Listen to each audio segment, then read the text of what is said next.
बहुत लंबे अरसे बाद पहने वो। क्या इसी का इंतजार अब कर देखिए, रहे थे? बात यह है कि वे क्या कपड़े पहने तो उनका खुद का विवेक है, उसके बारे में हमको टिप्पणी नहीं करना चाहिए।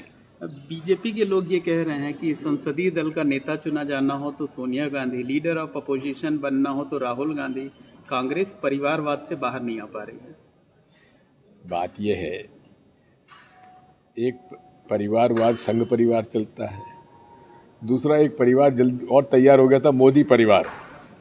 अब मोदी परिवार उन्होंने वापस कर लिया। अब ये संसद के सदस्य के रूप में यदि सभी लोग, सारे विपक्ष के लोग मिलकर अगर राहुल गांधी को चुनते हैं और उनसे आग्रह करते हैं तो भाजपा को क्या आपत्ति है? एक सवाल सर, शपथ लेने के बाद जय फिलिस्तीन का नारा लगाया, उस पर बड़ा विवाद हो रहा है। देखिए, ओवैसी जी से क्या उम्मीद करिएगा?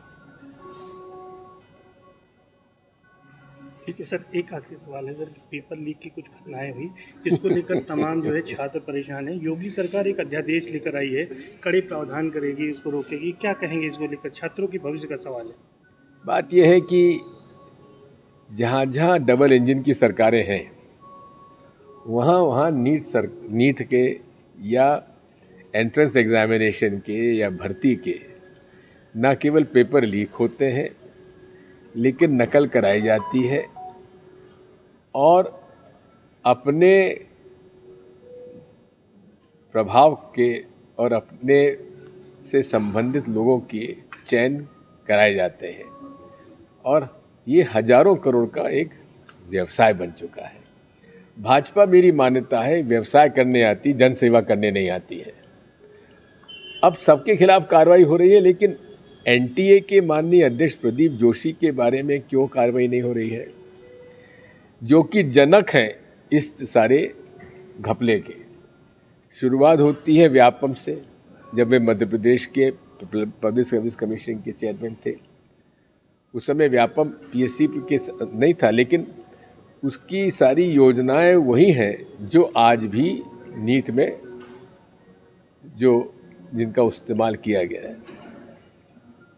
कोई ऐसा व्यक्ति नहीं है इस देश में जो 2 प्रदेश के पब्लिक कमीशन का चेयरमैन रहा हो, यूपीएससी चेयरमैन रहा हो और उसके बाद नेशनल टेस्टिंग एजेंसी का अध्यक्ष बन गया हो, और जहां वो रहे वहां उनके खिलाफ शिकायतें आई हैं।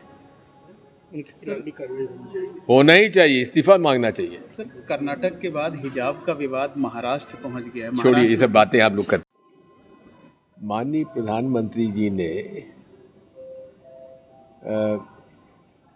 विपक्ष को एक संदेश दिया कल कि सामंजस्य समन्वय के साथ विपक्ष को काम करें तो उचित होगा। सामंजस्य समन्वय की शुरुआत यदि वे चाहते थे तो बड़ी आसानी से कर सकते थे कि ठीक है, हम उपाध्यक्ष का पद आपको देंगे, डिप्टी स्पीकर का पद आपको दे देंगे, तो निर्विरोध हो जाता। लेकिन राजनाथ सिंह जी ने खड़गे साहब को फ़ोन करके कहा, उन्होंने कहा हम आपको फ़ोन वापस करेंगे। उसके बाद कोई फ़ोन नहीं आया। यदि इस प्रकार की मानसिकता से मोदी जी सरकार चलाना चाहते हैं तो फिर उन्हें किस प्रकार का समन्वय और सामंजस्य चाहिए विपक्ष का, जब आप खुद एक डिप्टी स्पीकर की जो मान्यता है, जो विपक्ष को हमेशा दिया जाता रहा है। पिछली बार आपने उपाध्यक्ष का पद ही खाली रखा, इस बार भी आपकी मंशा उचित नज़र नहीं आती। देखते हैं डिप्टी स्पीकर का जब चुनाव होता तो क्या करते हैं। इसलिए दूसरी बात यह है कि ओम बिरला जी का जो कार्यकाल रहा है, हमारे अच्छे बड़े भले व्यक्ति हैं, मेरे चुनाव क्षेत्र के बगल के सांसद हैं राजस्थान के, लेकिन हमेशा इतिहास लिखा जाएगा तो सबसे ज़्यादा सांसदों को निलंबित करने का श्रेय भी उन्हीं को जाएगा। खैर, वो अपनी जगह है, लेकिन हमें ओम बिरला जी से शिकायत नहीं, हमें शिकायत मोदी जी से है।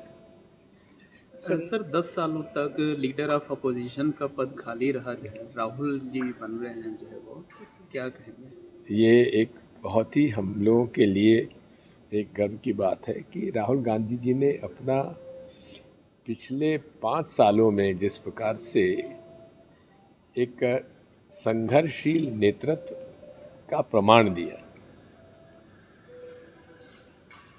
4,500 वो और 6,000 करीब 11,000 किलोमीटर की यात्रा उन्होंने, एक तो पद यात्रा की कन्याकुमारी से कश्मीर तक, और की यात्रा की उन्होंने, बस यात्रा की, गाड़ी यात्रा की, और उन्होंने जो गरीब तबके के मजदूर कश लोग हैं उनके साथ एक सीधा संपर्क स्थापित किया। अब ऐसे हालात में उन्हें एक जन समर्थन मिलना स्वाभाविक था, और वो उत्तर प्रदेश के नतीजे आप देखेंगे तो उसमें आम आदमी ये कह रहा था कि हमने राहुल को सपोर्ट किया है। इसी प्रकार बिहार में भी ये हुआ।